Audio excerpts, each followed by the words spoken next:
All right, good morning, everybody. Seemed like every darn thing had an update today. So right around the world, sort these from high to low. Europe down the most, Hong Kong around 0.5%. And then for our markets, small caps down the most. You know, there was a kind of a little bit of a discussion yesterday that maybe we're going to start to see the dash for trash kind of rally that we had at the first of the year. If you think back to like January, February, a little bit of March, when we had all those left for dead, no name junk, penny stock, kind of just what zombie companies, and they really started to come alive. Short covering rally kind of kicked into all of that. They got squeezed really well. It was a good 6 to 8 weeks of maybe a little longer than that, right? 8 to 10 weeks. This certainly doesn't reflect it this morning, but yeah, kind of go back to that time period and take a look at what was really moving. And if that is the kind of rotation that we're going to start to see now, could be worth a look, right? Just a little heads up on that. So getting past the small caps, then we've got the NASDAQ down 0.5%, the S&P a little more than 1/4, and the Dow a little less than 1/4. Japan sitting somewhere in the middle of all that, more than 1/4. So we look at what's on the table today. We have a lot more coming out of the Fed. They're really trying to sound hawkish. From what I've been seeing, there's a discussion of one more rate hike. The thing is, if we don't get that rate hike, the market's really going to like it, but they're pricing it in right now. Or I believe they're pricing it in right now. It's rather than just assume, we can go check. And you can always check this too, right? If you didn't see how I got here, you go to Google, type in just Fed Watch, and you'll get this page here. It's from the CME group. You don't need to log in. You don't need an account. You don't have to buy anything. When you go there, you can look at these anticipated dates for the FOMC.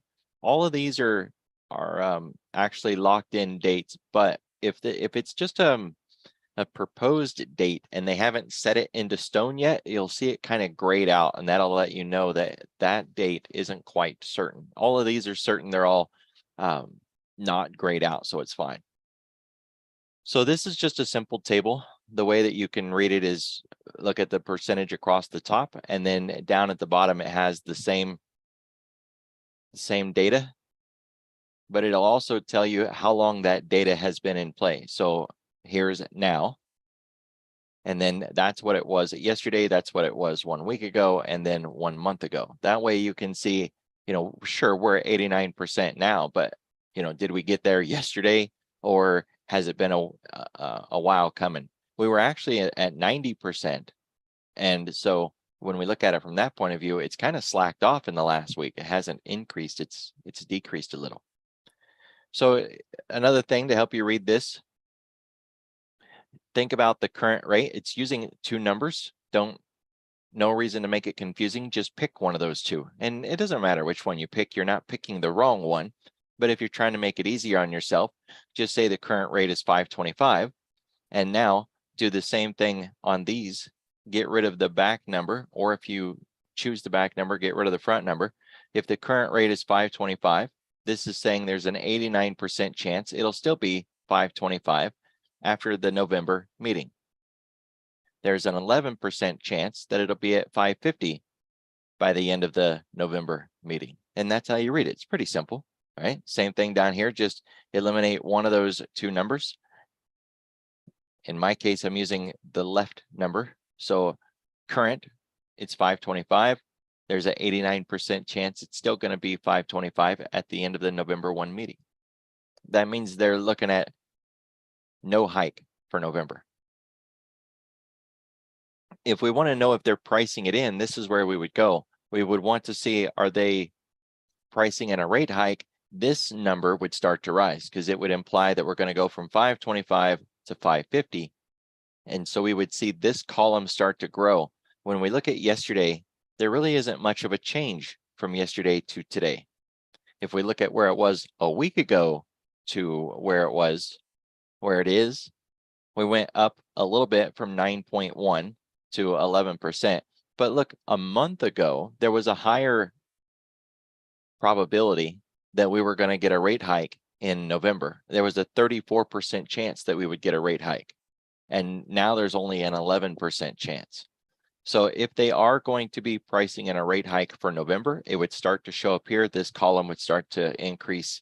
And of course, if this one increases, this one has to decrease, because total, it's going to equal 100%, right? So you can't have 89 here and 75 here. It's going to equal 100. So if this 11 starts to rise, this 89 is going to start to fall. But the rhetoric that I've been seeing isn't just for November, it's 2023 total. So if they're not looking to do it in November, maybe they're looking to do it in December. So here's the December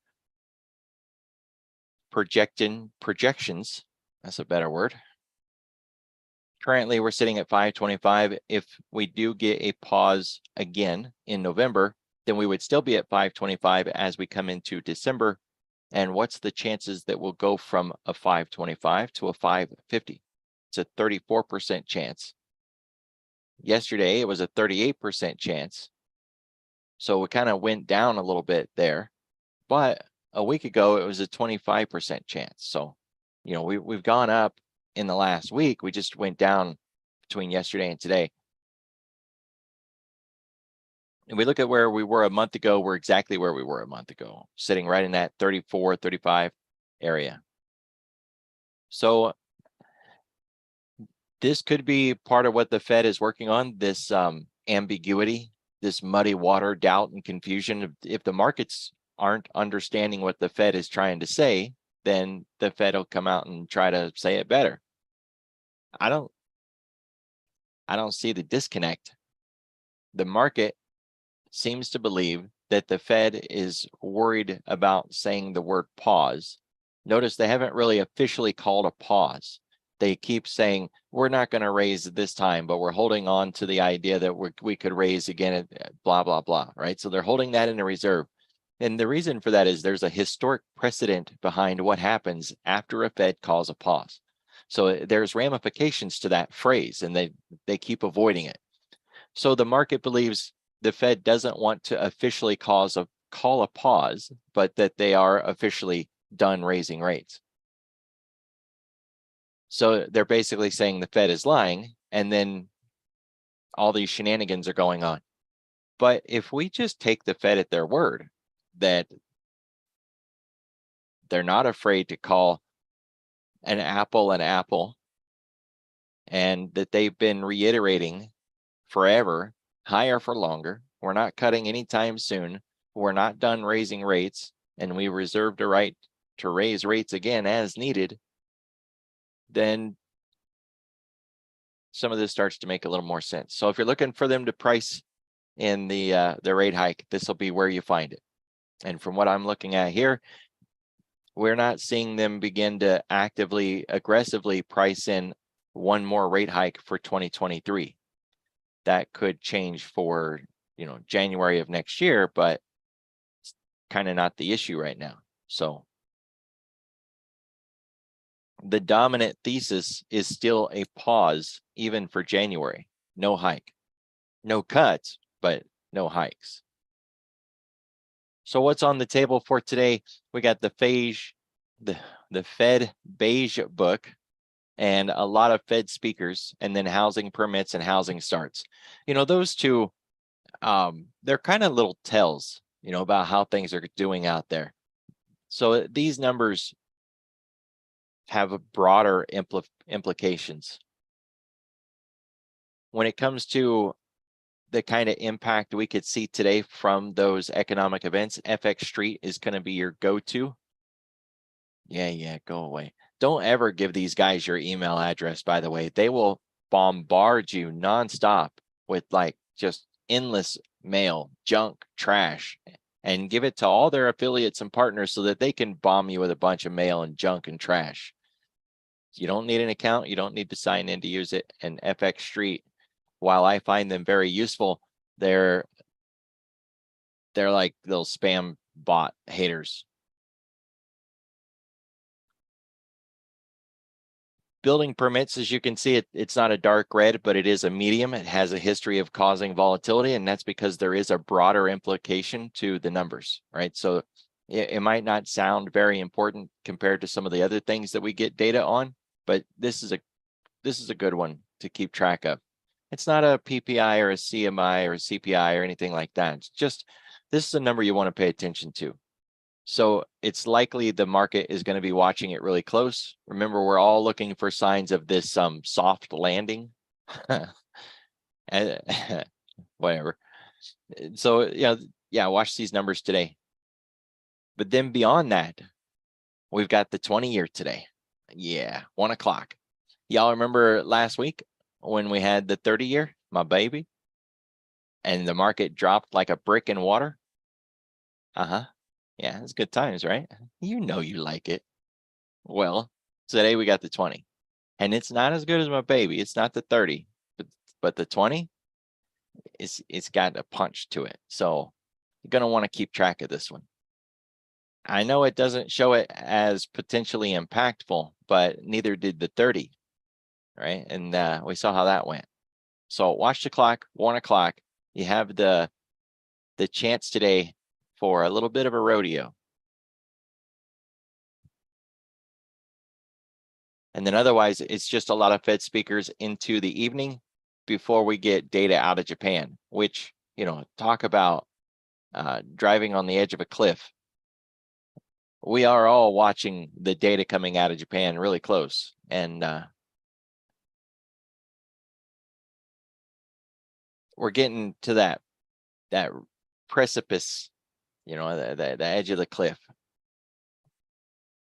So it's going to be important to see what we get out of them for data tonight.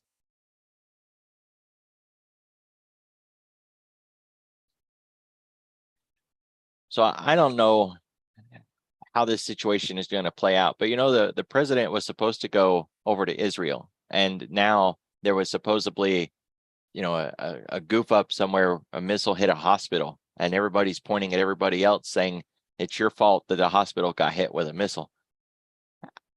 I don't know whose fault it is. I'm not over there, but I find it hard to believe now that the president's still going to make that trip. Maybe he will. Maybe he's already in the air, and I'm kind of behind on my news a little bit, but the optics of that just I find it hard to chew on. So I don't know. If he doesn't go there, but he's already in the air, it'd be interesting to see where he does go. Because if he's already in the air, they're going to go somewhere. They won't miss the opportunity to do something. It's just worth keeping an eye on.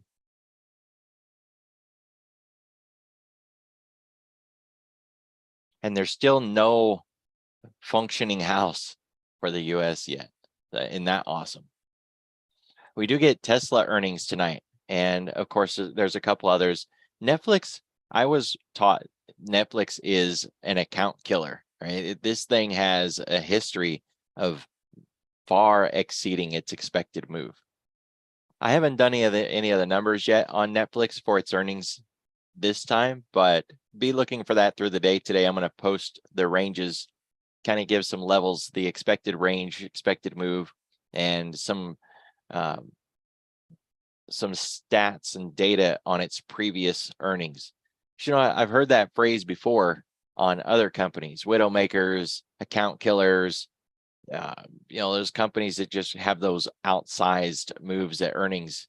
And until this year, I didn't have a tool that would easily allow us to go back and check some offhanded comment like that. We could always check it just by going back to earnings and using drawing tools and measuring out the move. Oh man, that's a lot of work. Crawling back through the options data from that time period and seeing what the expected move was. Yeah, we could have done the deep dive legwork, but it's a lot of work. With the tools that we got available nowadays, it's not such a crawl, right? It's a lot easier to just push the button and get the answer. So we'll see what's up with Netflix earnings. Maybe we even find some lottery tickets to put on there. Everybody likes playing the lottery.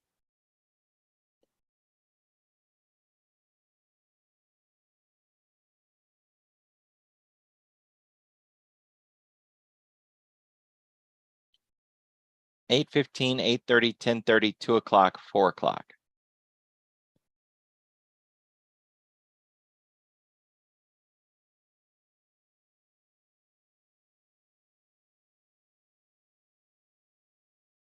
This bond auction is not showing up in Thinkorswim. So this is a great example of why I say check multiple sources when it comes to the economic events in the mornings. Thanks, Dave. I appreciate that. I didn't get a chance to hit all of the news sources that I normally would. And so I wasn't sure if he was already there or if he was still in the air or what. So I appreciate that. For those who can't see the chat,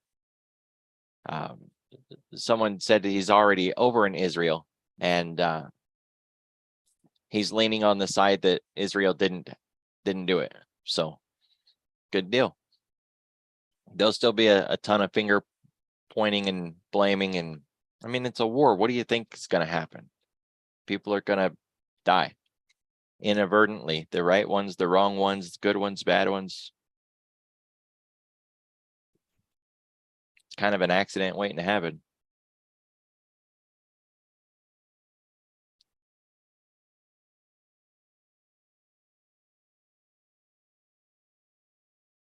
All right, so if we discount the data for the moment, and the 20-year has the capacity to really shape markets today, but we'll set that aside for a minute. Let's just work with what we've got. So normally at this point, I'd turn on all what they call the lipstick, right? Put on all the makeup and fancy up this chart, make it all pretty with all them lines and codes and colors. But I want to skip that for a second because I don't use any of that stuff when I'm trading. This is what my chart looks like when I'm trading. Maybe there's a VWAP on there, right? Maybe. And that's about it.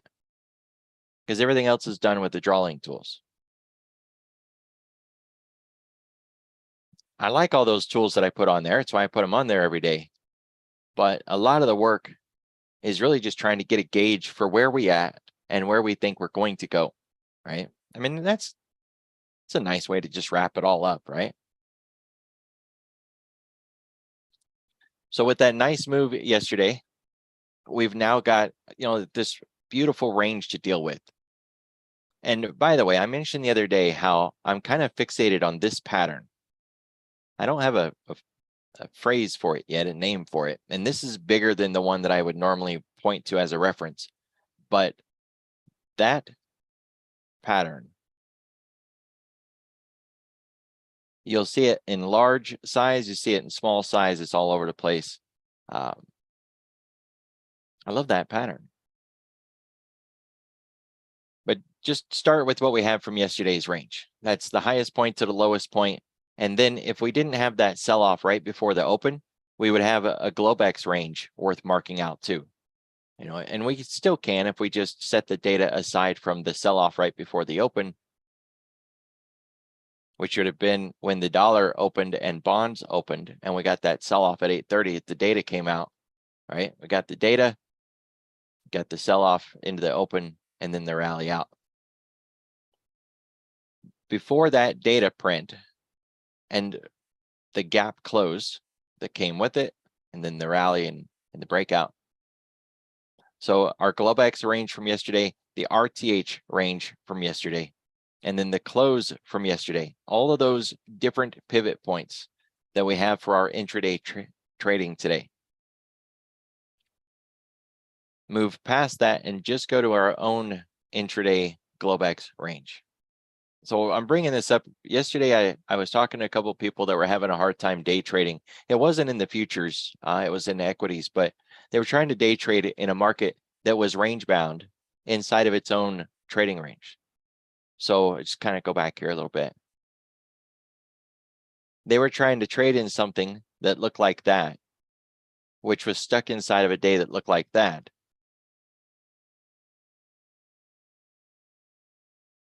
And it really wasn't working out for them. Now, you think it through, yesterday we had that really big breakout, right? We had that nice, crazy rally to the upside. 70 to 80% of all the market ripped to the upside. And the thing that this person was trading yesterday, it looked like that. So it wasn't participating in the move that everything else was participating in, right? The move yesterday that looked like this. So if you're trying to day trade and it's a day where everything else is running, and the one thing that you're trying to trade isn't doing that, stop. Go do something else. Get a different market. Easiest way to check, are we inside of our own price action? So when we get into the RTH today, are we still inside of this Globex range? If we are, what about yesterday's range? Now, today's example, using yesterday's really wide range, isn't all that great to say what I'm about to say next. But if we're inside of yesterday's range, it's likely it's just going to be a choppy, nasty trading day. And that until we get out of that range, it'll be choppy and nasty. I always give an exception to really big, wide days, because obviously we're going to be inside of a big, wide day. So it's usually a comment that I save for a day that isn't so wide.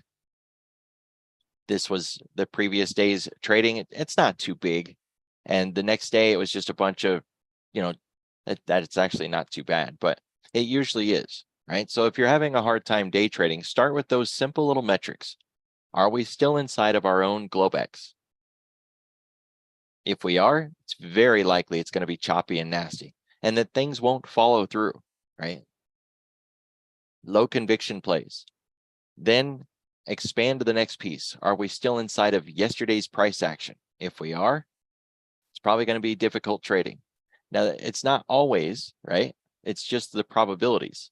So it's a good rule of thumb that if you're having a hard time trading, if you're losing more often than you win, quit doing the hard stuff. Trade when we're outside of the previous day's price action.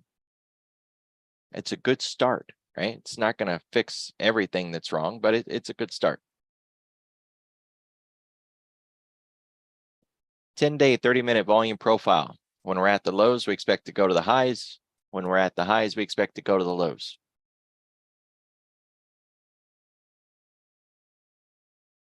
We're still fighting with that point of control. So it's over our head.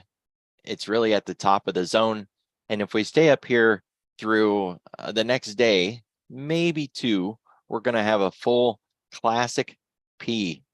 We're going to lose this data here through Wednesday into Thursday. The question is, how much of this data is just from Wednesday? So as we cut through here, if we lose enough of this volume, then we're no longer going to have the classic B shape, and we'll just have the P shape. We just got to drop Wednesday off, maybe a little bit of Thursday. We can see that Friday didn't have a lot of time spent at those lows. So we just got to keep above that 43.50 area.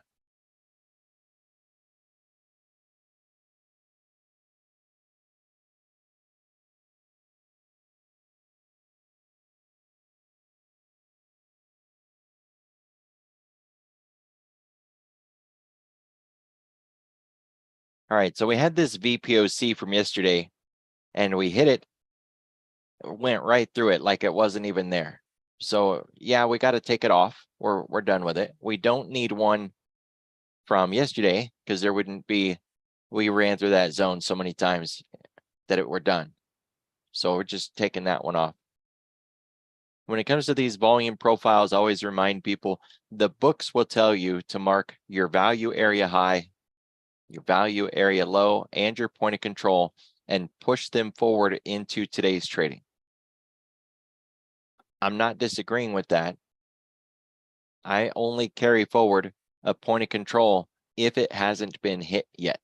So we were carrying forward this point of control into yesterday's trading range in the idea that at some point, if we were to go to the upside, we were going to hit it and there was likely going to be a reaction out of the market. There wasn't any reaction out of the market. We ran right through that thing, but we never know, right? Down here, we had a VPOC. We came down and interacted with it. There was a reaction out of the market. So we carry those VPOCs until they get hit. There's still some on the chart that have been there for a long time.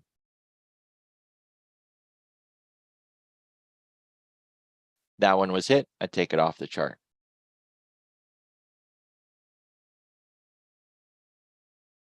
That's not discounting today's volume profile, right?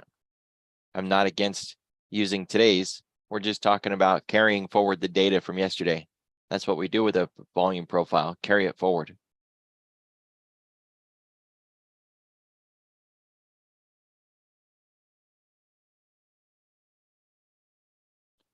All right, we are above the 10-day, just barely, but we're above the 10-day. We've actually been moving down to the 10-day rather than moving up to it. We can see from the wave here that we've been working our way back down.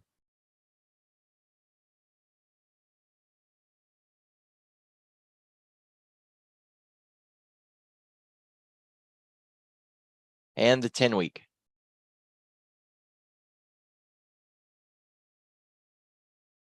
I like that. Yeah.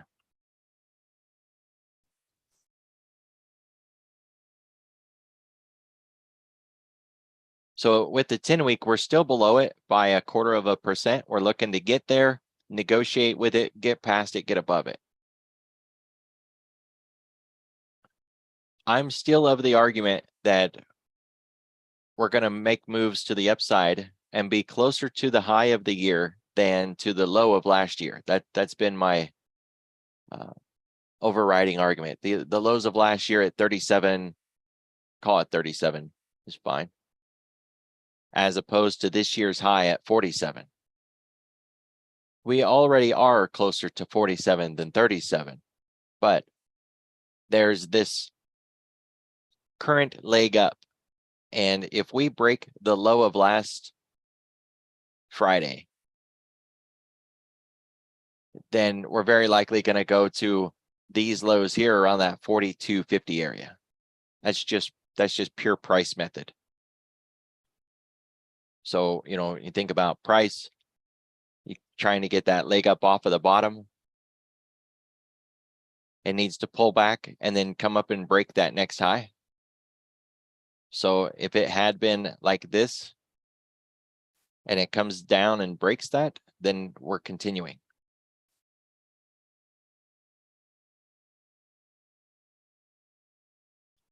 So rewind to here. We've got our pivot started. That's now set in stone. We own it. It was supposed to come up, break through, and make the move. The fact that it stalled out and it didn't get through there is concerning, but now we're just stalled out. We're in this spot here, and that has to be resolved. This resolution is going to be the difference between 200 points. So going from 44 to 46 or from 44 to 42, because that's what's on the table. It's actually 42.50 and 46.50, but either way, right? What's 50 points among friends? So this low needs to keep. I actually don't even want to see it get broken, since we weren't even able to break this high here. We got near it, but we didn't equal it and we didn't get above it, and that's concerning. So kind of want the same respect on the other side. We can get near that low, but we don't want to touch that low. We definitely don't want to break through that low. If we do, then we're going to very likely come down here and play around with this unfinished business.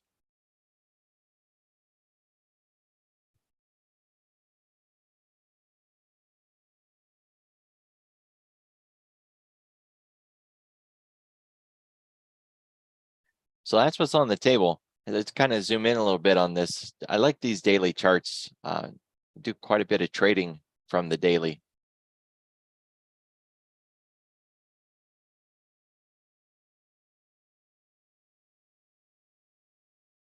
So earlier I marked out the 50% of the week. Now we're just looking at 50% from yesterday.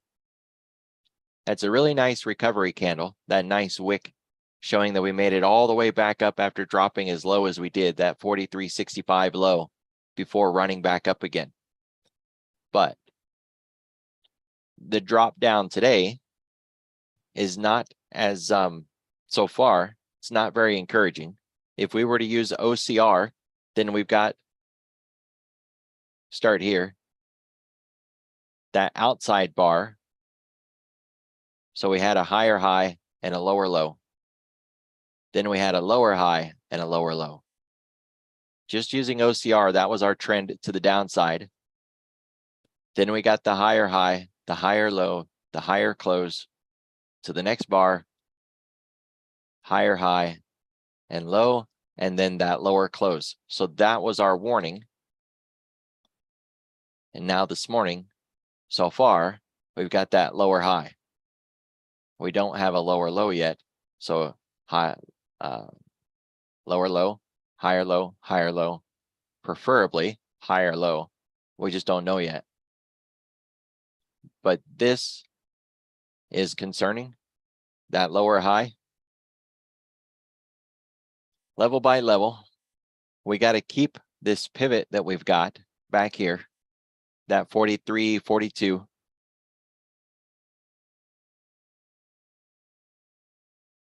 If we break that, then it's very likely we're going to see those 42.50s. Pure price method, right? Not even OCR, just regular pure price method. Wyckoff, Grimes, O'Neill. Yeah, probably not O'Neill, but just regular price, right? So this low needs to keep, but we don't even want to get there.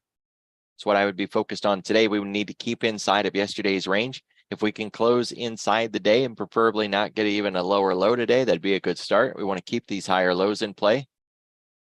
It'd be better, or it'd be nice to see that higher high. Also, think about all these sellers from the other day. So just being really generic with it, we hit a wall of sellers up there. If we were on the SPX, we'd think about maybe a call wall or something like that. But we hit a lot of liquidity. We weren't able to make it through there.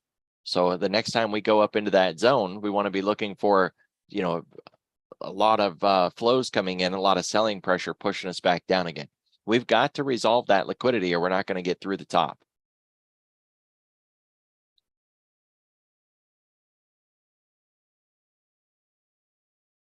So we're not overbought and we're not oversold.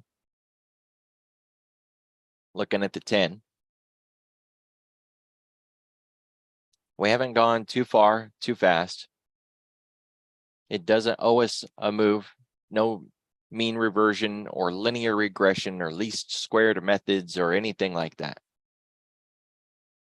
Looking at the moving averages on the weekly, we're back underneath both of the 10s, whether you use the EMA or the SMA, and we're still underneath one of the 20s. It doesn't really matter which one. It's the EMA or the SMA. I mean, I already know which one, but it doesn't matter which one, right? Now, another thing I've got measured here is that peak from July and the low from October. When we measure that entire thing, we get a 50% mark. And it kind of lines up with the 50% mark from this really big bar, which would be the last big bar we'd want to use, that weekly bar from September 18. We got such a significant level of resistance there at that 44.35. It's a 20-period moving average. It's the 50% of this bar. It's the 50% of that bar. It's the 50% of this range that we've got marked out here. And I believe if I go to the quarterly or the monthly, there's another bar there.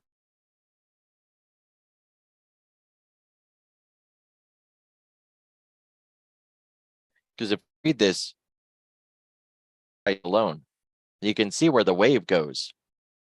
And that's the leg.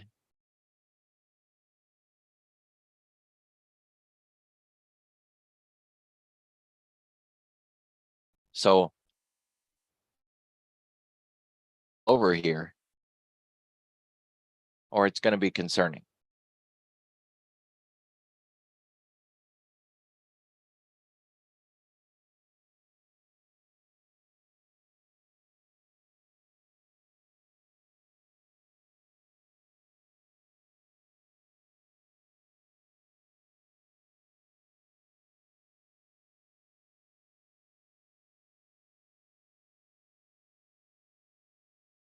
All right, these are not the gamma levels. Give me just a second and I will put the levels in there. They always have to be updated. Unfortunately, they don't auto update.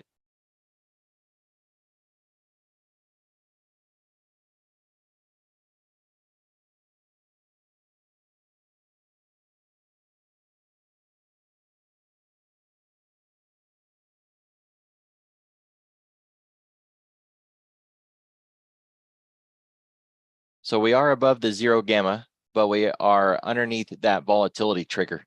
That volatility trigger is kind of the line in the sand between bullish and bearish. We got to get that resolved. So as long as we're underneath it, we're considered in a bearish market environment. We want to look for shorts. And when we're above it, we're considered in a bullish market environment. We want to look for longs. Now, I say that, but when we're near it, then, that doesn't leave a lot of room for error. And when we're moving towards it, there's always a transition in play, like with yesterday, for an example. Although it's misleading, looking at where the vol trigger is today, even though it extends into yesterday, that's not where it was yesterday. So you can't look at it that way.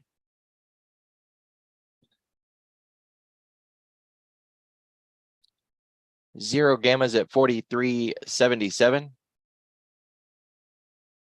And there should be a put wall down there. 43.28 is the put wall. That's not too far out of the way. About 50, 60 points. It's certainly outside of the low of the week. We'd have to get through Friday's low before we'd see that put wall. Think of the put wall as a bunch of option liquidity that would, I don't want to really call it support per se, but there'd be a lot of buying activity in that area. Just like at the call wall, there's going to be a lot of selling activity at that area.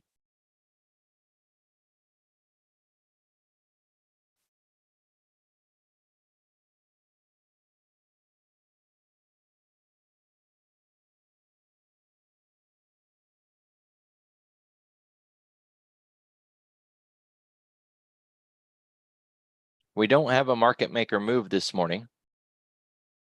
And the volume's in line at around 130.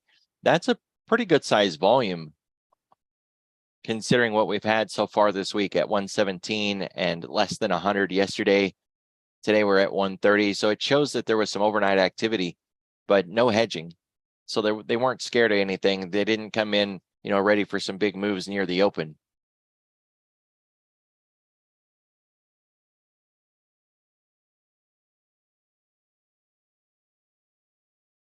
We're underneath our daily pivot point, but we're working towards the weekly pivot, which is underneath it.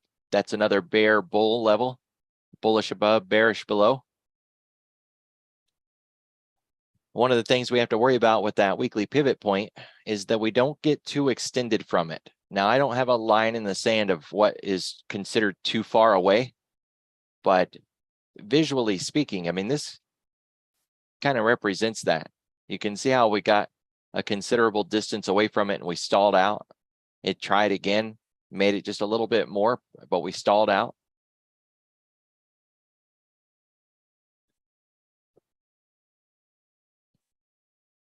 The weekly pivot point isn't exactly the mean, but it's kind of like that, right? So it's no magic with the pivot point.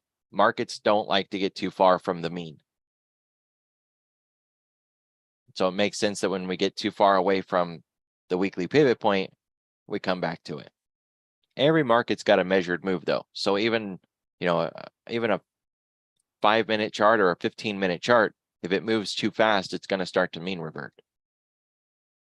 Whatever the mean happens to be, 30-second chart, 30-minute chart.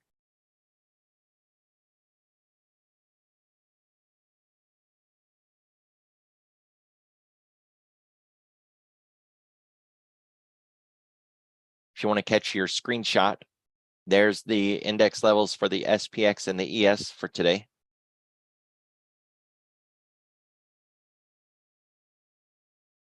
Or for the SPY.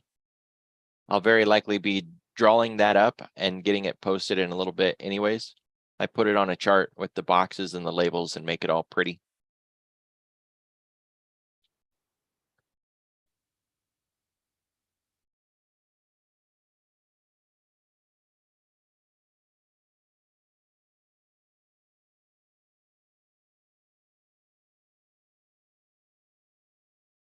Jets are down more around 1 1/4. Semiconductors more than 1% to the downside, along with the China ADRs or the China constituents down 1% as well.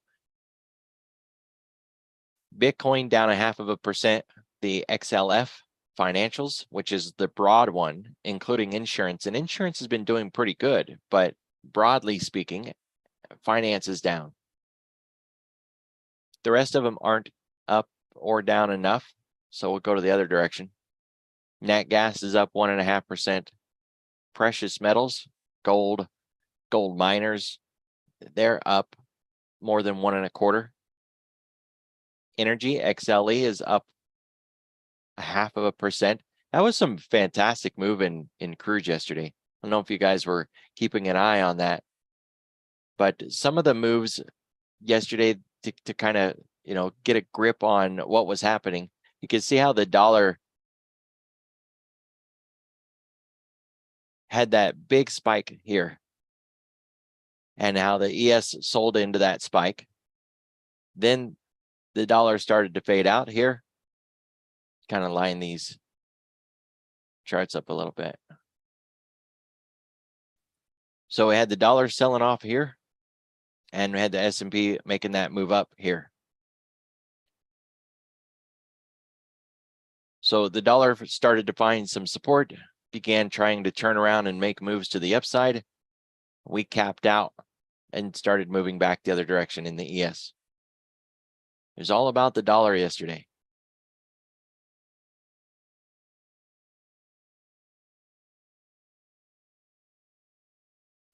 So today, so far, we've got the dollar sitting range bound inside of its own Globex.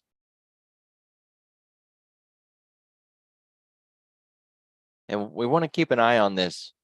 That rally up this morning from the lows back to the high of the Globex. And then look at the ES, how it didn't just go back to the low, it actually set new lows. So the ES took more punishment from that.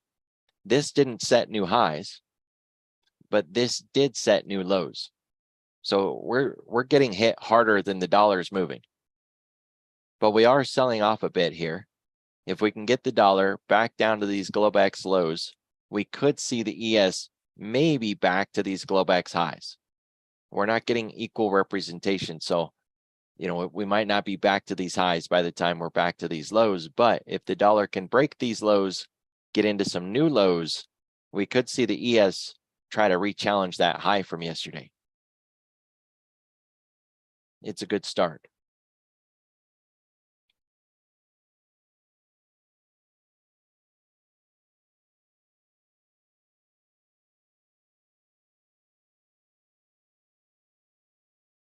Remember, 1 o'clock today, we've got that auction.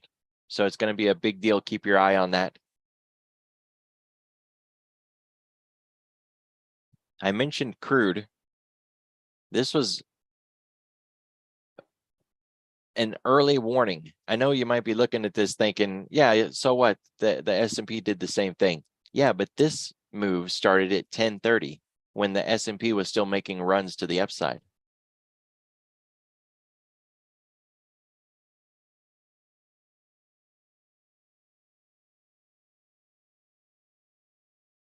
So we did recover, we flipped it over, and now you can see, we've had a fantastic run since then. Nearly 200% more than the original move to the downside. Yeah, more than 200.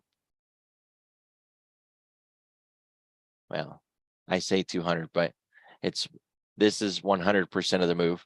That's 100% of the move. Still a fantastic move. So we're going to fill that if it keeps moving around. And it ties directly into Japan. Remember, Japan imports energy. They're directly importing that higher cost, right? They're importing inflation. It's just basically how to say it. I jumped through a lot of curbs to get to that point, but whatever, it gets the point, right?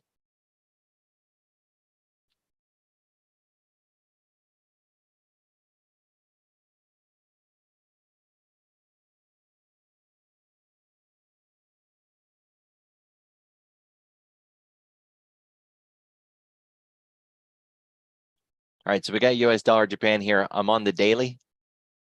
We're still inside that range that I marked out the other day, but we're holding above the 50%. And look at that recovery candle from yesterday. Gold and silver and precious metals are up a little bit because this is red right now. But if that flips, gold and silver is going to go to the downside as we rally in this.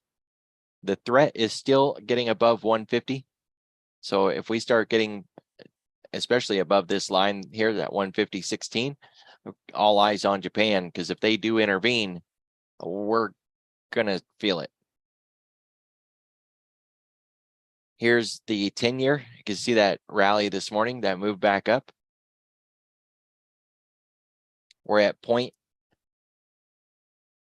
almost 0.81.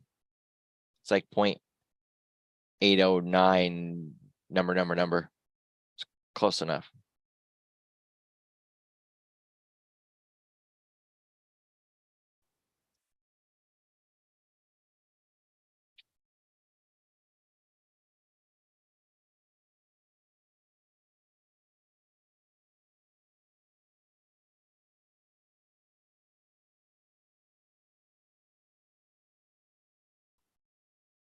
All right, gold is at the next measure to move.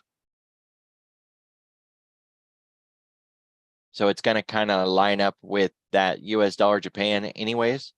If we do keep going, then 1965 is going to be the next target.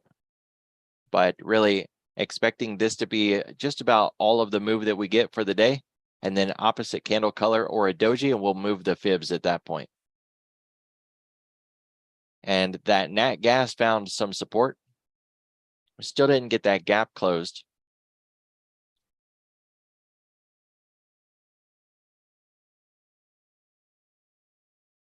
We're underneath the 50% mark of this leg here.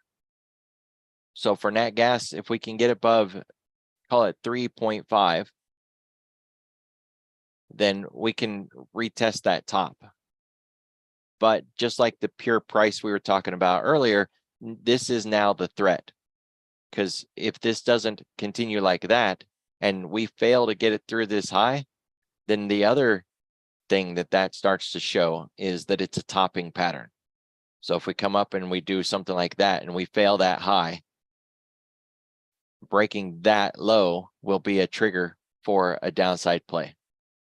So right now, this has to just get resolved, and we need that to go up and go through there.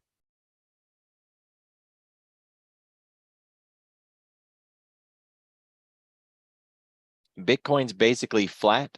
The news from the other day, BlackRock came out and said, it was fake news. Everything kind of sold back off. But the thing is, it didn't sell off, right? It didn't give back all of that move from that news. It just gave back some of it. So we've been kind of holding, I guess you could consider the gap closed, right? We shot up, we came back down, closed the gap, but we're holding above it. And it's a liquidity gap. So if you're trying to figure out what you want to do with this thing, just measure the entire zone. Look at the 50% mark. We got to get above that 50% mark, right?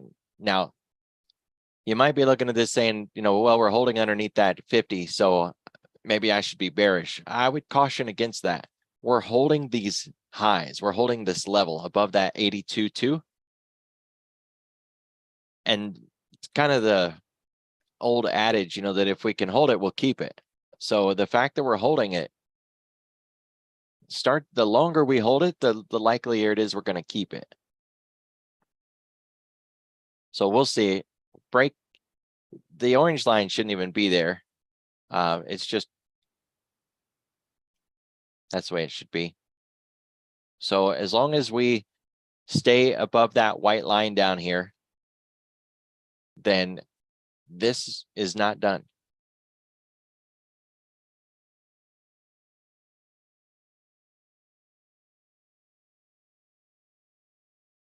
And if you want to tighten that up a little bit, then you would just measure the last big candle. Of course, I'm only on a 30-minute, so that's a 30-minute candle. But the way that we use these tools don't change, right? It doesn't matter if I'm measuring a daily, a weekly, a monthly, whatever.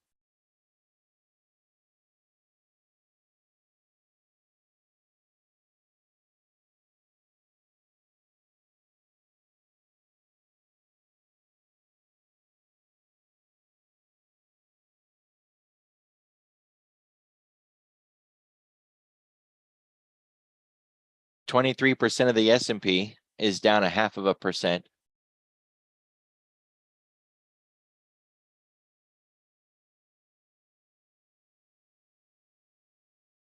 I'm gonna call BS on that.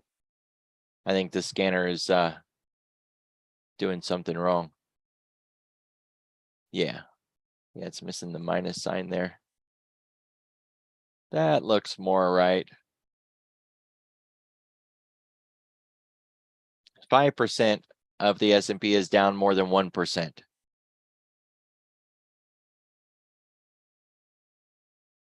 And it's mostly finance, insurance, and investment bank, and then finance, rental, leasing.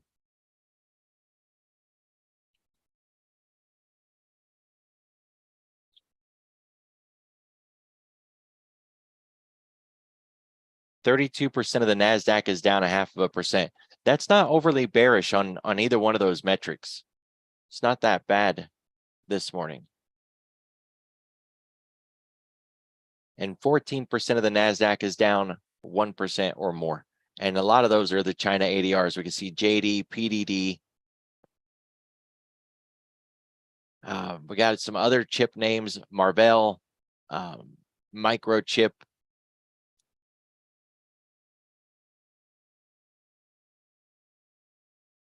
Even Texas Instruments, although I never think of them as a semiconductor company, they are in there.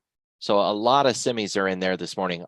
We got ON, and just look at all these semis. Out of the 14 names, nearly 50% of them are all semiconductors. And we talk about tech being one of the 3 for a rally on the day. It's different kinds of tech for sure, but broadly speaking, tech, then kind of need that. Just curious how many names in the S&P and the NASDAQ are up more than 0.5%. 3. Drilling, medical, and oil and gas production.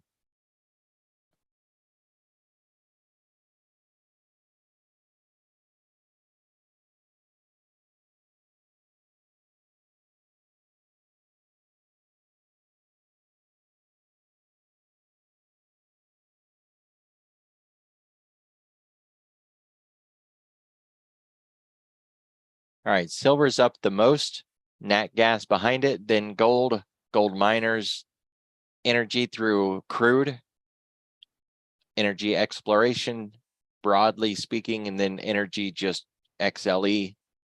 And behind all that, but really close, uranium. We can't really count uranium yet, needs to get a few more points up.